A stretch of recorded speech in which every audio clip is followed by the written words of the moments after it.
Good morning, everyone. I'm hoping that you can all hear us from wherever you are. If you can, please just give us an thumbs up so we know that you're here with us and you can hear us very well. Just give us an thumbs up. There you go.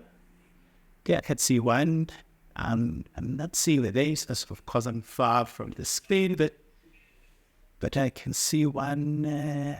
Anybody else? Not wearing his glasses today, so he won't just see it. Actually, I forgot my glasses. I still not used them.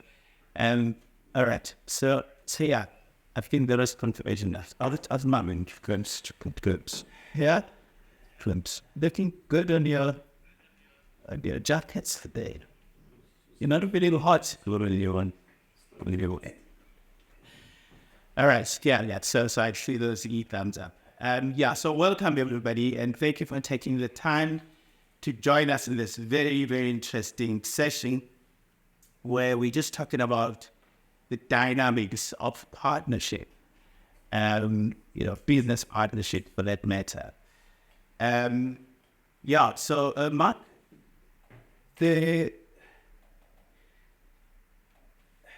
when we do these live sessions, and often I would actually say to the audience that, hi, my name is Mark Harper. And then I'll do that because I think there are certain perceptions that people would have either associated with the name or the background and whatever. And if you are particularly, and I know we're not talking about black and white here today, but it's probably part of the conversation.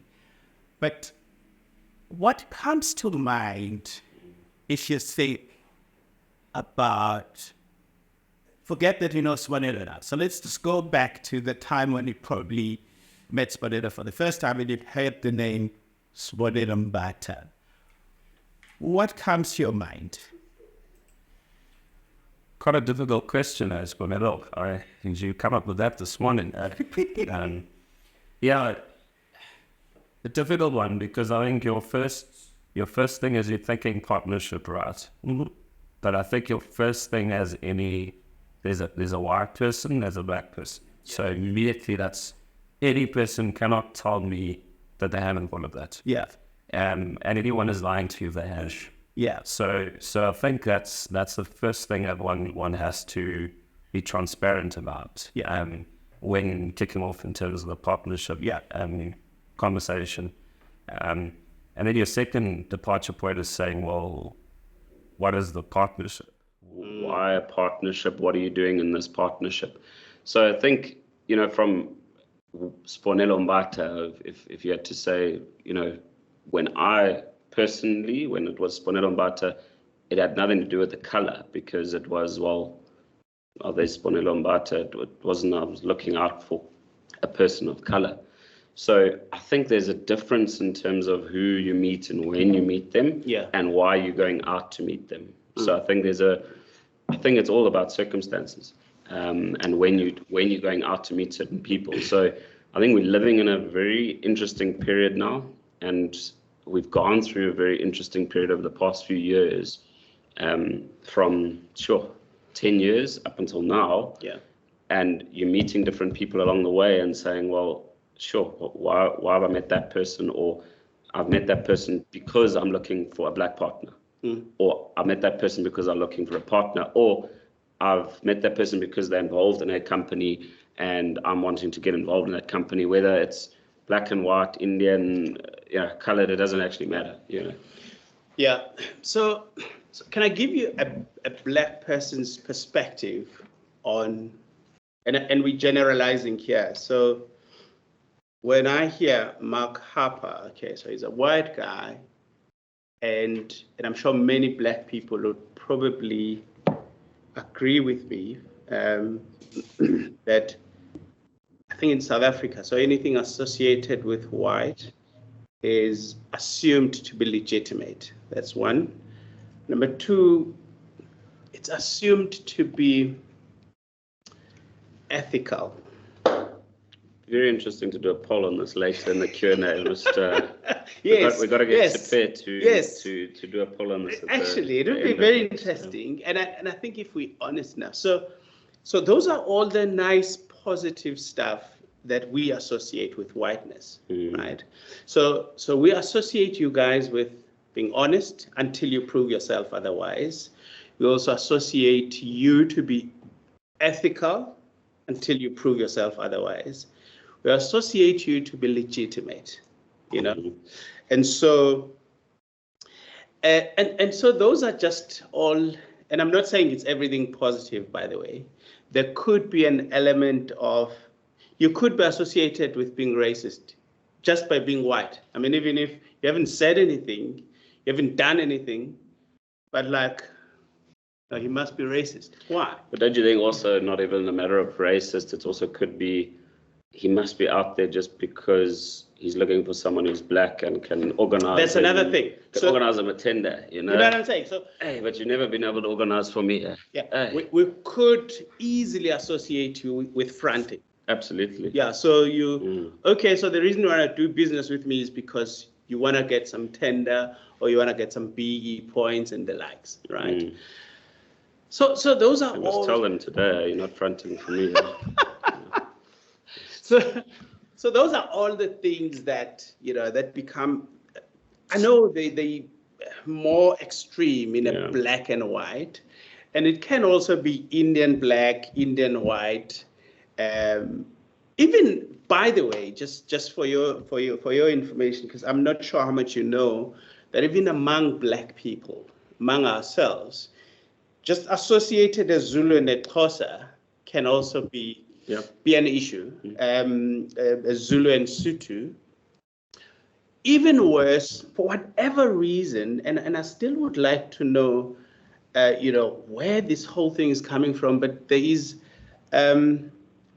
people that come from your vendor and all that, for whatever reason, they also seem to be, you know, suffering quite a lot of, I don't know what to call it, but they looked down upon, some of them, you know, especially Shangaan speaking people. So those are all the dynamics then that you have to deal with. And I know we're not talking about race and all that, but in the context of business partnerships, those things can come into play. So we're looking at this from a South African, maybe we've kind of gone sort of out of, from a context of South African, but if we look at this, just zone it back into what is a partnership, right? Yeah.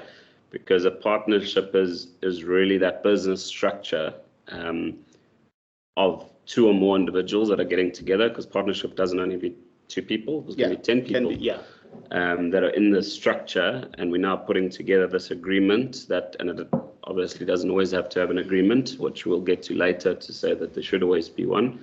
And these people are contributing to something, and they're going to share in the profits, share in the losses, and they all have to have a role within the business. So I like that we're talking about profits and losses, because I think in the main, we tend to think that businesses will always be about profits, and we never ever think that it may actually be losses, and therefore if there are losses, you're both sharing in those losses as well. And I mean, there are some legal frameworks within which, you know, you can structure your partnerships, right? I think in the main, Mark, it is very, very important that you've got some kind of an agreement, a partnership agreement. And I know that in, you know, many times we just love to work together without any form of formality of any paperwork at times, more especially if you're forming a business with a friend or with a colleague or somebody that you know you get along well with. I think that starting point is necessary, and I think we've learned over these years, because if you look at it, even in the beginning with our partnership, there wasn't all these contracts and agreements, and it's not.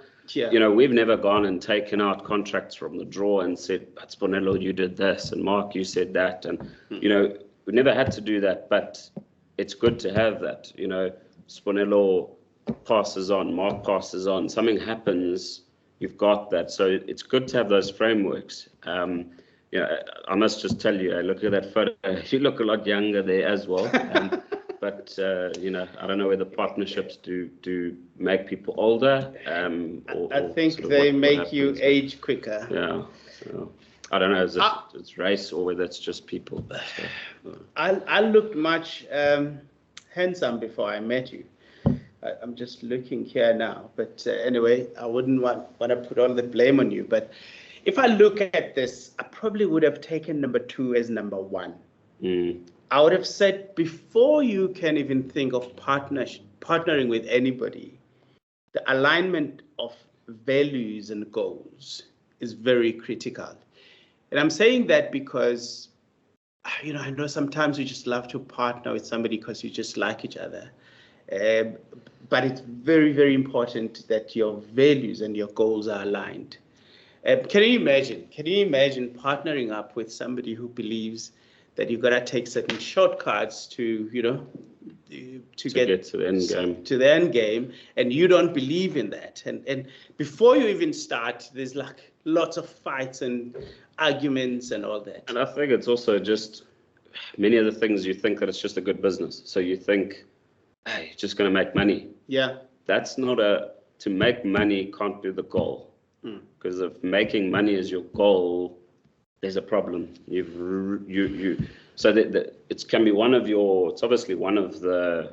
It's going to be one of your goals. It's going to be one. What are we running a business for, right? Yeah. You're there to. So make I call it a profits, reward. You're there to make profits. That's one of your. That's part of business. But at the end of the day, when we look at this overarching alignment, we need goals together to understand where we're going, and those rewards will come. Yeah. And I think 100% you've got to have that alignment to those values and goals, and roles and expectations. Every one of these 4 points are incredibly important to the success of the partnership, but also that the partnership can grow, and that that it can also weather the times of the good and the bad, because every business goes through its ups and downs. Absolutely. We've seen it. We've been through it. Every business has it. And number 3 in particular for me is where we're saying you also have to just evaluate your strengths and weaknesses. And the reason for this is that one of the mistakes that a lot of people have made was to try and duplicate themselves.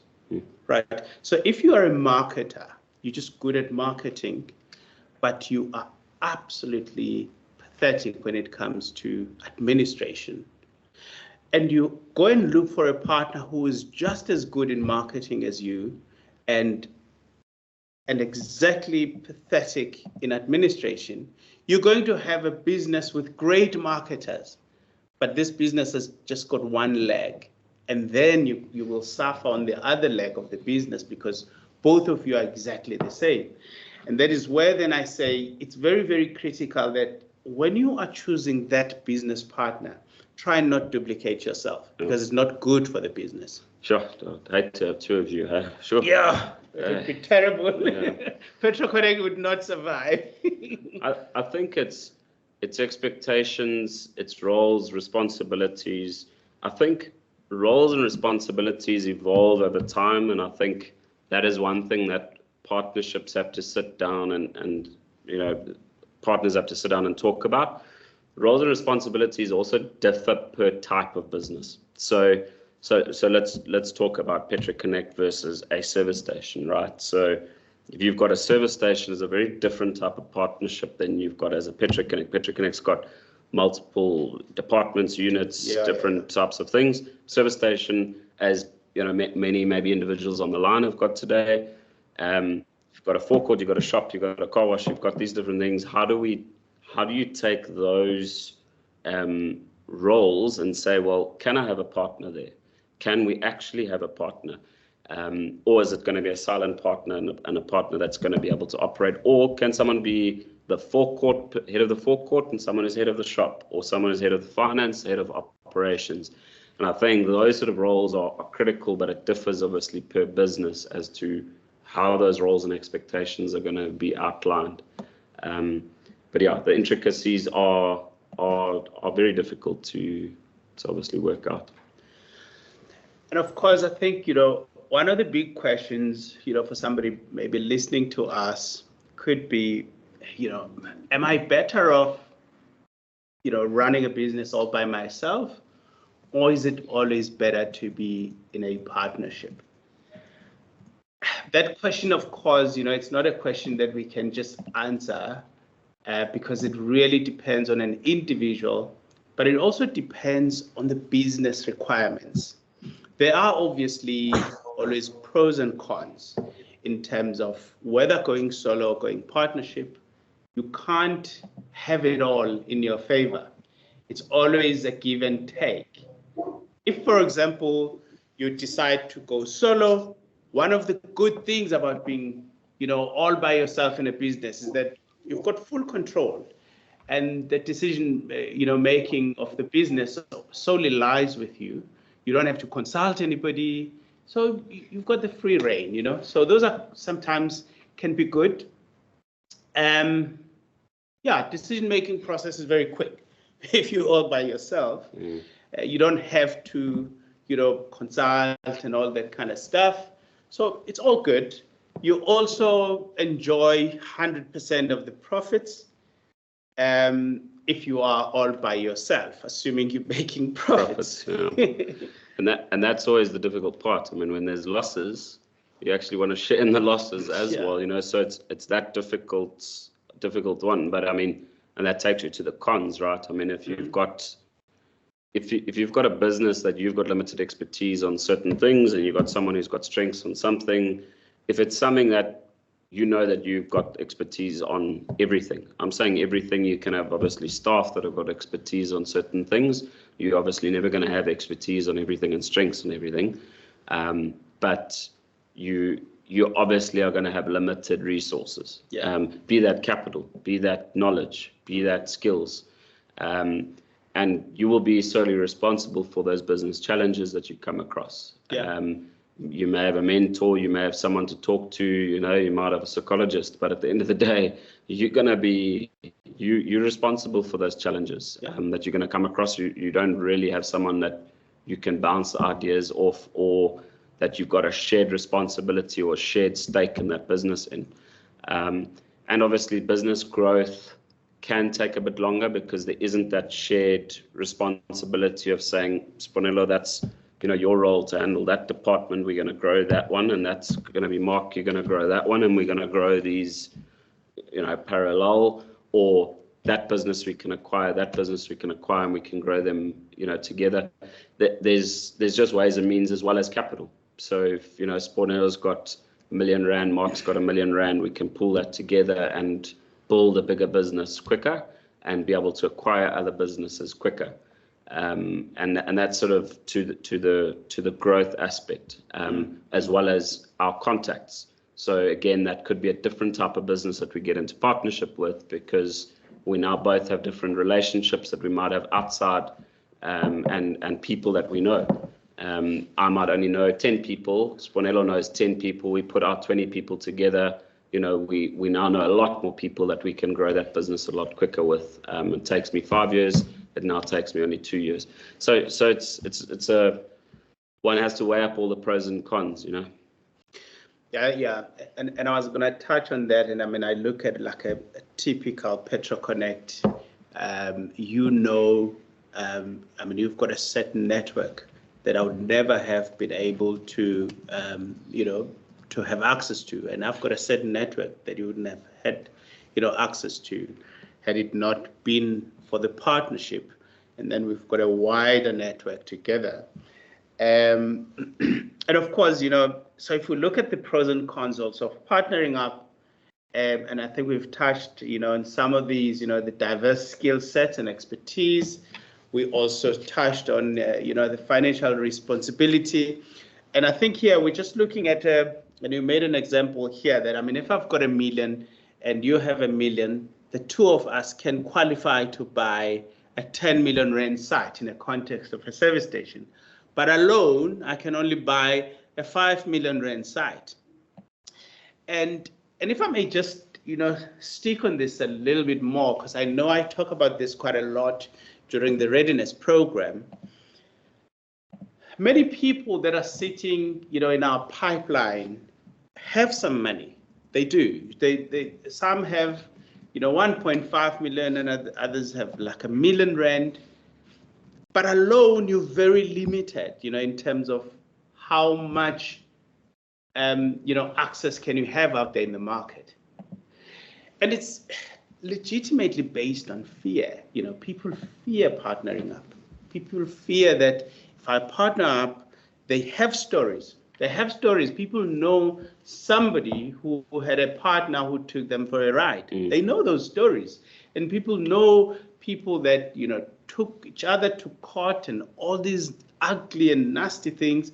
So they have all that experience.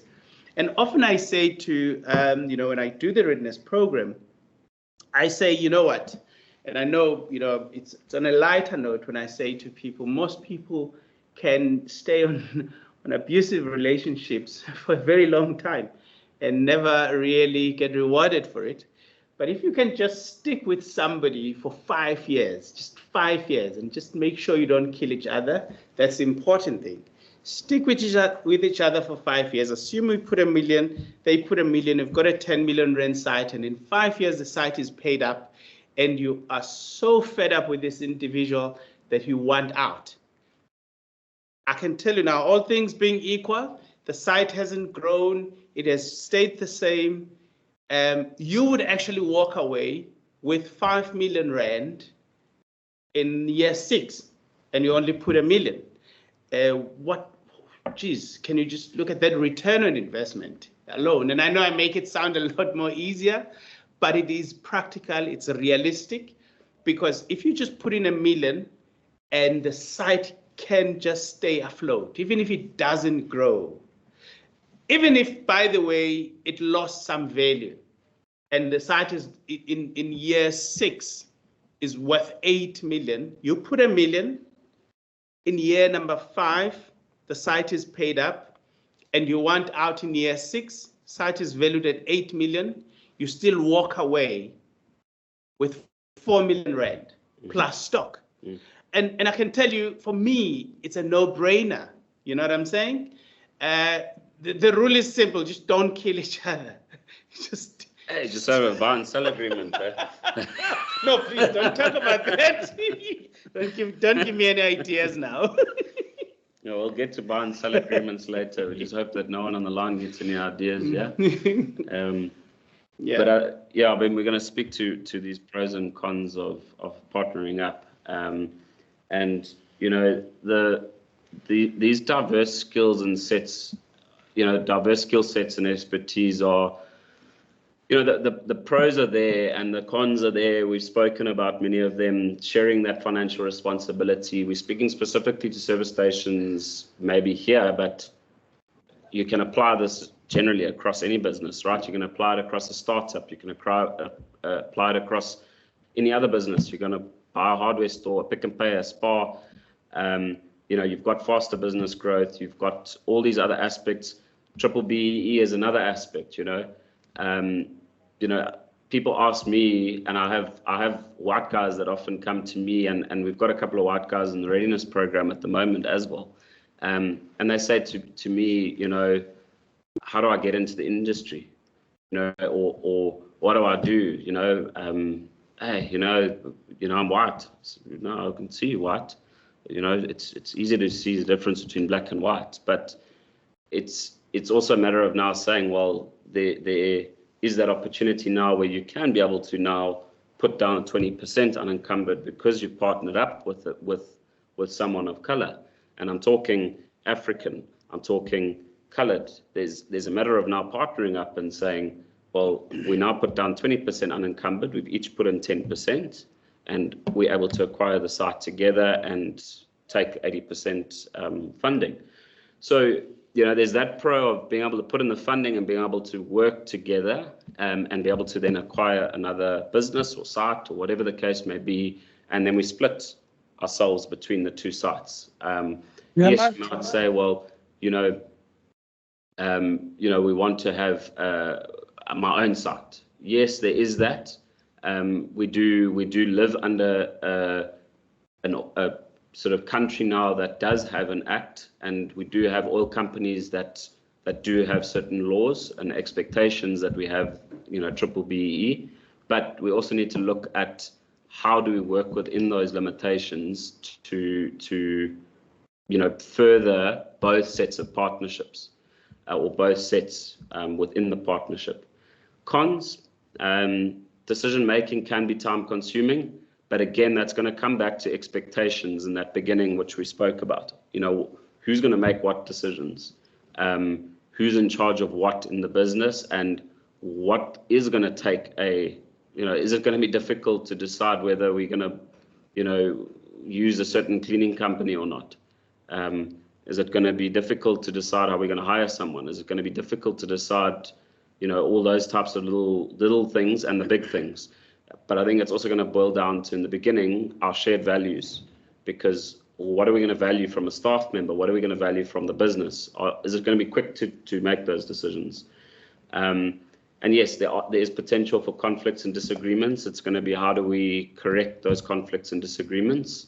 And then shared profits and ownership. Always cons with it. You can always take a con and make it a pro, but again, you can always look at it and say, well, if the profits go to 100 million, as an example, you can say, well, sure, I could have done it on my own.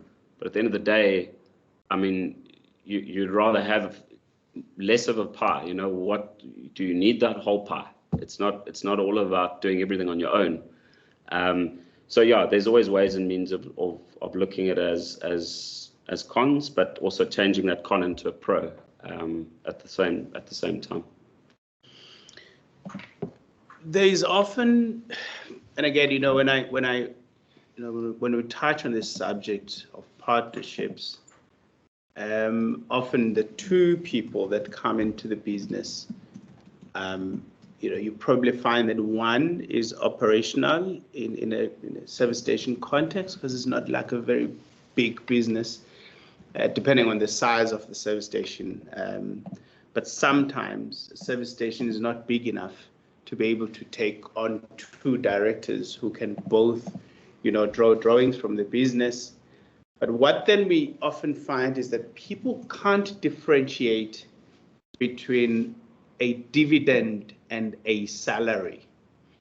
And I know for some of the business people, maybe online, this could be something that is very obvious.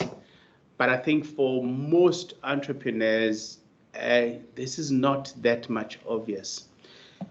I'll make an example. So if you are two partners, one puts in the money and one puts in the money plus time, the one who puts in time in terms of the operational running of the business is entitled to two things. One, they're entitled to a dividend. What is a dividend? A dividend is a split of the profit that the business makes. How much should a dividend be? This now is governed by the agreements that you've got in your MOIs and all that, your shareholder agreements. What percentage of the dividends will the two partners, or if more than two, whatever the number may be, what percentage split will that be? Some of the profits may be retained, into the business for business growth, and some of the profits may be shared between the partners. However, the one who is in the operations of the business, the day-to-day operations of the business, is entitled to a salary. What is a salary? Is the money that the business will pay you for your time spent in the business. And I emphasize the difference between the two because I've often seen people fighting. The one who put in the money but has another business going and doesn't spend time in this business, then comes and says, yeah, no, but I also put in my money here. If you're drawing 40,000, I also want 40,000 out. But no, but you don't spend time here. So it's very, very important that partners put that very clear, that one who is in operations is entitled to a salary, which is an employee. This one is an employee in the business and also a shareholder. So those are two different things. And I think it's important that we really clarify those very clear in the beginning. When you come into the business, you must decide as partners how much will be the salary for that operating partner in the business. So this investor in a service station director partner, I mean, we've had that conversation quite a lot, Spanelo, and we get that question quite a bit about sort of, hey, can I invest? Can I not invest? And you have that challenge of the oil companies quite a bit, because the oil companies would rather see someone who's obviously invested and operating a service station, right? But at the same time, you've got people that need help with investment, and you've also got land-owned sites that are out there that also need investment, because in many cases you've got a lot of money that's needed for those sites. So, you know, one needs to explore that, and differentiating between someone who's going to be involved, again, to your point earlier, to understand whether someone is now going to be a shareholder in that business, or someone who's actually just going to be an investor, is going to be incredibly important. And there's big financial implications to both, because am I going to just be a shareholder and I'm just going to expect a dividend, or am I just going to expect to have my funding repaid over a period of time, and at the end of 5 years or 10 years, I own a piece of that business, but I'm going to get nothing over the period, you know, and basically that's set out in the beginning. You know, we've seen a couple of very unfortunate cases over this past couple of years, which I say are very unfortunate because it's put businesses under extreme pressure, where you've got a family member or you've got someone who comes in the beginning and they say, I'm going to give you R1 million towards your deposit for the business. And they say, but I don't expect it back. Don't worry, I don't expect it back now. When the business is paid up, now I'll get that R1 million back. And sounds good, because we've got the deposit and we're now paying it, and we don't have to pay it back. Remember, you need that deposit up front, because your cash flows don't work unless you've got that deposit. They've looked at the cash flows, if you take that 20% out, it doesn't work. Now, the R1 million, all of a sudden, you've got the uncle or auntie, mother, father, someone comes knocking and they say, hey, I'm needing that R1 million, or I need the 500,000, or I'm needing 200 of that, you know, building a house, or something's happening. Now that money needs to come out of the business. Now, it looks like that money is in the account, because in many cases, I mean, we know the service station's up and down, right? The cash flow is in and out, in and out. The money's not actually going to be there, because you did that cash flow in the beginning. You saw that it's not going to be there. You know that that cash flow is needed. So at the end of the day now, you're realizing, well, actually can't take that money out, but I'm now having to pull it out, because now, you know, I don't know whether there's someone's going to come knock on the door and, you know, take me out because I need that, you know, that the family member needs the money. Now, that comes down to an investor that has now become a problematic investor, because it's not actually an investor. It's someone that's a family member that says, hey, here's some money.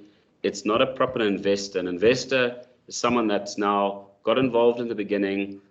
They've laid their cards on the table. They're part of an agreement. They're putting the money out. They're either going to be a director on CIPC. They may not be part of operations. They may not be a shareholder, but they're a director, or they're a shareholder but not a director. So normally they would be the shareholder and they'd have a percentage of equity in the business, but they wouldn't be a director on the business. Can you clarify this one? Because again, here's a mistake that a lot of people make. A lot of people think that if you see the CIPC document, you know, right at the bottom, and it says directors, and a lot of people think that by being a director automatically means you're a shareholder. And those are two different things. You may be a shareholder, but not a director. And you can be a director and not be a shareholder. That's why if you look at like your listed companies, if you look at the, you know, at the bottom of whatever documentation, you'd see that list of directors, Spanelo Mbata. But Spanelo doesn't own Nedbank. I'm just a director at Nedbank. I'm not even a shareholder at times. So you can't just look at that document and feel that that says anything about ownership. It is the shareholding register and certificates that proves ownership of the business. And I think that's, I smile sometimes when when you see often many people are sort of, hey, director, hey? Yeah.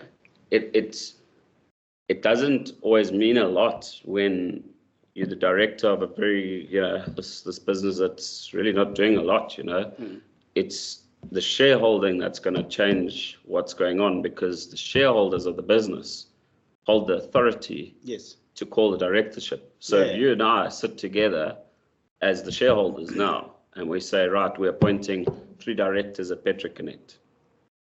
We can do that as the sole shareholders. And the directors are not owners of the business. The directors are not the owners. Yeah. So a director is in operations. They're in charge of, well, not in charge, but they are on the day-to-day operations of the business. They're not on the ownership of the business. So you can be a director, but you don't have to have any shareholding in the business. And that's why, there's a very clear difference between what a director does and what a shareholder does. But the shareholders elect the directors of the company and have the ultimate authority to make the decisions about the company's affairs. And that's why you would see on any corporate, there's the directors are, the CEOs, etc., because they hold the authority to, well, they don't hold the authority to make ultimate decisions, but they are in charge of day-to-day ops, and they'll be dealing with day-to-day ops. Mark, for the purposes of this now, because we just want to zoom it in more, in a small operation like a service station, can you just, the buy and sell agreement, let's just zoom into that one as well, because I think we spoke about it earlier on. Hey, why are you so interested in this? Please, can you just zoom into that? What it is, what are the benefits of it? Why is it in place, if it should be in place? So buy and sell agreement really, it deals with the death of a partner. So if a partner there's an unfortunate passing of one of the partners, or something happens to one of the partners. So let's talk a Sponello and Mark. Sponello has a wife, and Mark doesn't want to be in partnership with his wife, or he doesn't, the staff at Petroconnect don't want his wife to now be coming in and now having to, be part of operations, or whatever the case may be. And the buy and sell agreement needs to pay out for the business. The buy and sell will enact at that point in time that now it pays out his estate. So at the end of the day, it's a legally binding contract that then establishes how his shares will be paid out. So the buy and sell agreement it's a necessity to have that buy and sell agreement talking to the shareholders agreement as well. And obviously the shareholders agreement, which we'll talk about, talks back to your memorandum of incorporation, which sits with CIPC. So maybe if we just take it back a step, Sponello, you got the 3 agreements, right? Yeah. You got memorandum of incorporation, which is done on startup of the business, and that's at CIPC level. And CIPC will have that MOI registered. And that's really high level as to what's going on in the company. Remember, the MOI is, you've got a general MOI that's registered. CIPC will issue one, but it's very standard, and it's it's nothing great. Can I change it? Absolutely, and you should change it to make it a bit more specific. And the MOI governs the relationships between the key stakeholders in the company. That's what the MOI will be doing. The shareholders agreement then comes second, and that takes it a step further, and that further regulates the relationship. But remember that the shareholders agreement is not public. The MOI is public. So you don't want to be stating everything in your MOI, but the shareholders agreement must state everything, because that needs to state your special resolutions, and Sponello can't do this, and Sponello can't do that, and he can't have girlfriends, and he can't pay out to his girlfriends, and all those sort of things. That must all be in that shareholders agreement. From that, now we need a buy and sell agreement. And that buy and sell agreement is stating what happens if there was an untimely passing of someone, and that buy and sell agreement will then talk to the policy. So be that with Discovery, be that with Momentum, Liberty, whoever the case may be, and you're going to be paying obviously premiums on that, where basically they would have to pay that every month in order to have you paid out if something was to happen. Would they then value the business? Absolutely. So I would be paid out the value of the shares of the business as at the time of my passing. Yeah, so you've got a value every year. So those values must be updated with your broker every year, and look at your financials as well as look at look at your shareholder loans as well. Yeah. So if you've got R1 million shareholders loan, we must include that in there as well, and then whatever percentage shareholding you've got in the business at the same time. So I think for me this is very, very important to have in place as partners, because if Mark passes away, I may not have the money to pay him out or to pay his family out. Exactly. There may not be, money in the business or my personal money. In fact, it can't be the business. It has to be my personal money that would have to pay his family out. And so it then makes sense to insure against his life. So in the event that he passes on, that the policy can then pay out his family, and I don't have to deal with your. How many girlfriends do you have? Don't talk about it here in case on the line. I think the key thing in this whole thing, exactly what you're saying, is you don't want trouble after the fact. I mean, we've dealt with a couple of deals in this past couple of years, which it's been tough, because you've got a widow that's now sitting, doesn't have any money. The business is sitting. You've got someone who's trying to run that business. They don't have the money now. So now, are they going to get paid a salary? Are they going to get paid a percentage? Are they, how now is the money going to be split out? That wasn't outlined in the partnership agreement, because the partnership agreement didn't state that when I die, my wife is now going to be in there. And so it becomes quite a messy thing. The cleanest thing is to say there's a buy and sell. This is what will happen on my passing. This is how it's going to get paid up, and everyone is cleanly dealt with. It's key that the shareholders agreement is also properly drawn up, and to one of the first points is a special resolution, special resolutions, and there's many points to this shareholders agreement, and everything that goes with the shareholders agreement. And obviously, we're able to, as Petro Connect, assist with those sort of things in terms of the shareholders and MORs and so on. But from a special resolution, I mean, we get that question a lot in terms of the BE aspect too, where people will say, and it doesn't matter how much shareholding you have, 30%, 51%, 75%, 70%, whatever the case may be, special resolutions can be an exhaustive list to state what should be done with at least a 75% voting. So it does help somebody with a lesser shareholding, absolutely. In terms of how am I sure that, the one with majority shareholding in the business is not going to just outvote me basically in decision making. Exactly, and that it's fair. So that it is fair, yeah. There's a method of passing. It's a method of passing that company decision, really, at the end of the day, that requires 70% of the votes cast. Yeah. So obviously, one needs to know that you've got voting rights in the business at the beginning. So that, that has to be set out at the beginning when you're putting together the business. But that is a key thing, so that at least it doesn't now sit with someone saying, well, I'll just override every decision just because the person's got 60% of the 60% of shares. Yeah. So special resolutions are key. You've got ordinary, you've got special, and that's gonna come down to having a good shareholders agreement. Again, Sponelo, we're coming back. I mean, I know we're going to be wanting to take a few questions now, but we're coming back to that first slide about values and what one wants from your partnership.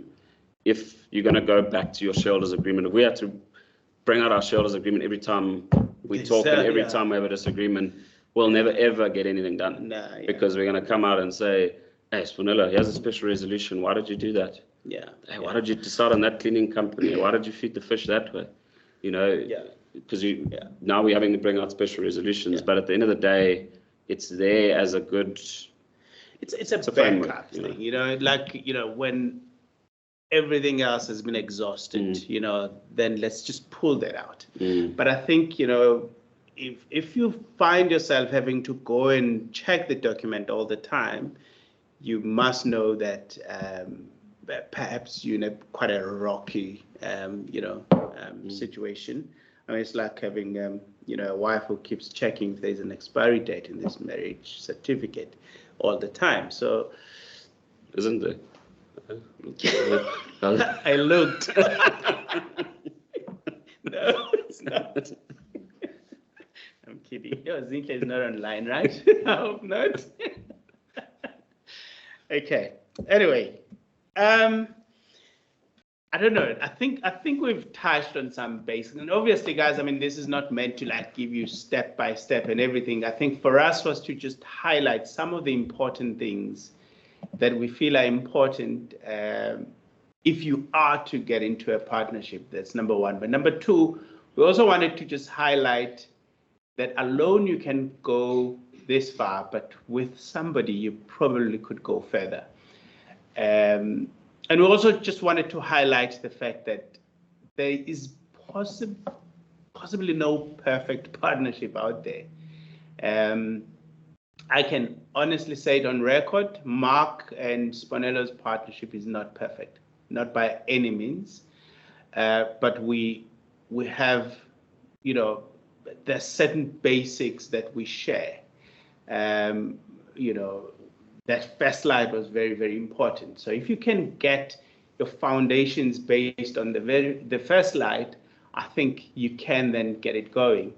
And as I said, if there's anything, just look at 5 years, and it can actually launch you into the next phase where you now see that you probably are not great in a partnership setup, and you can be on your own. You had R1 million in the beginning, you put it with somebody. Year number 6, you realize that no, this is not good for you. You take your 4 or 5 million rand. Now you can buy your own site all by yourself. You don't need a partner at that point. And so you can then start growing from there. So I think use the system, use the framework, and see if you can't benefit out of it in order to launch yourself as a business person all by yourself, if partnership is really not for you. Can we just take, we've got 10 minutes for Q&A, if there are any questions. So, Nathan, to your question. So, elaborating more on the issue of the investor wanting to pull out some cash from their investment prematurely, how should this one be handled? Okay, so quite a difficult one to handle, and it's going to come back to sort of asking the question of what was the framework set out when the investment was put in. So I think that's where it's going to come back to. So one is, what question was asked in the beginning? What did they come in for? So was it, did they invest X amount for a period of time, and was that signed off, or was it orally given to say, hey, I'm going to give you R1 million because you're my mate, and give it back to me at the end? Or was it in writing to say you will not take the money out, and this is how it is, and it's on a shareholders agreement, it's on CRPC, or it's not? Or was it just an agreement that was drawn up? Was it an agreement that was drawn up by a lawyer? If we're saying yes to those things, well, then obviously there's a legally binding document. If we're saying no to those things, and we're saying, well, this was an oral agreement and there's no binding anything here, well, there's a separate conversation there to say to the person, well, listen, you're gonna cripple the business, and you could potentially lose everything in the process. So that person could be saying, well, I'm putting in 500, and you're going to lose. They've now put in R1 million, they're taking out 500, they could lose the other 500 because the business is going to cripple. Also, is going to boil down to, do they have access to things like the bank accounts and the cash? Do they have access to all of that? Because if they don't, of course, you can obviously hold that all back to say, well, listen, we didn't agree on that in the beginning. And if we do take cash out of this business, it is going to cripple. And maybe even, I mean, maybe just personal advice is to say, well, let's sit down and look at the cash flows. Let's sit down and actually look at it, and let me show you a set of cash flows to say, this is what it'll look like if I take out that R1 million that you are owed, and this is what you will do to the business if I take out that R1 million. But as a something that we can do is maybe I can pay you out 20 grand per month over the next 60 months instead of paying you out R1 million at the end, which was our initial agreement. So it could be a sort of a negotiation, but as I say, first of all, if it was legally put in place, that's obviously prize one, then you've got something to go back to. If it wasn't legally put in place, well, then it's a matter of sit down and say, listen, you're pulling it out prematurely, or you've come to me prematurely. Can we look at this carefully, because you won. I'm not going to just pay you out. We're going to cripple this business if you're going to do that. So yeah, I would strongly recommend that if maybe the two of you could having some heated arguments at that point, and maybe you can't even have like just a civil conversation at that point. Maybe if you could just try and get a third party who can try and mediate and speak some sense between the two of you, hopefully that may also work. I would recommend something like that. Somebody that both of you would be comfortable talking to. Could be an accountant, could be an attorney, could be anybody. It could be a mentor, it could be a seasoned businessman that you both respect. Then you can just go into that person and say, hey, here's my partner wants to pull out, this is the situation. And somebody that can probably just guide you. Usually in the agreements, it would state that, if there's any disagreements, the arbitration, whatever, the processes in terms of trying to find each other, which should be followed. But yeah, so I think that would just be my recommendation. I think for me, my closing remarks would be, guys, let us always prepare for divorce before we get married. And this has nothing to do with me not trusting Mark and all that, but it just has to do with life. Life in general may happen. Please try and avoid having gentlemen's agreements that have no paper trail of any sort, no agreement of any sort. Even if we're best mates, I still do recommend that let's have an agreement in place. What happens if this happens? What happens if that happens? Let's try and have that document. It may not cover every eventuality, but at least it's the beginning of something, and I would truly, truly recommend. Even if you're already in partnership and everything is going well, I still recommend that you formalize your partnership and just make sure that you're all covered. Yeah, I think if there's no more questions, hope that we've been able to answer a couple of maybe grey areas that anyone does have. I think some questions that do come up are sometimes unspoken. They just get left to one side, and I don't think within this topic, it's not one that you can put into ChatGPT. It's just no. It's not that type of topic. It's one that one only learns as you go along with this type of thing. I don't know. It's a learning curve, and I think it's just something that one has to kind of get used to as one goes along, and you kind of take the ups and downs because that's what it's all about. And at the end of the day, it's about moving through those ups and downs and kind of bouncing ideas off people, bouncing ideas off each other. And I think from if we zone back into the service station aspect, I think we have to be a little bit more open to partnerships in the current status of sites in terms of how much money is required for service stations.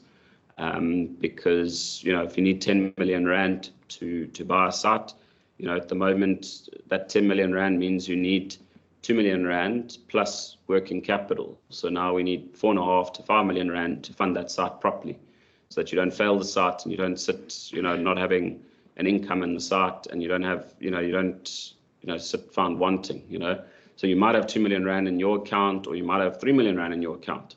But at the end of the day, without 3 million rand in the account, you might want to hold back 1 million rand, so you have something in that account for the rainy day. You also have 1 million rand in your account that you've got something to be able to fall back on.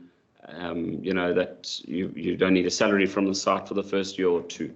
So now the partner and you have put your capital together. So different experience plus skill sets, plus at the end of the day you've got capital that you're putting together. So I think there's ways and means of putting it together. But again, that's why I'm saying one cannot only look at it as saying, well, I don't want to work with anyone. Sometimes one, in the current state of one wants to get into the industry particularly, one has to look at that in order to put funding together. If you're wanting to acquire 10 million rand business of this nature, plus working capital, plus planning for the rainy day, all those sort of things.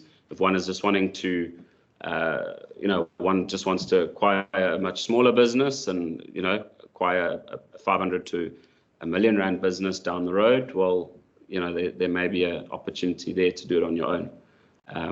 But yeah, I think we've said enough, and we ending 11 o'clock on the dot. Thank you, everyone. Thank you for joining, and hope you found the session worth your time. Cool. Thank you very much.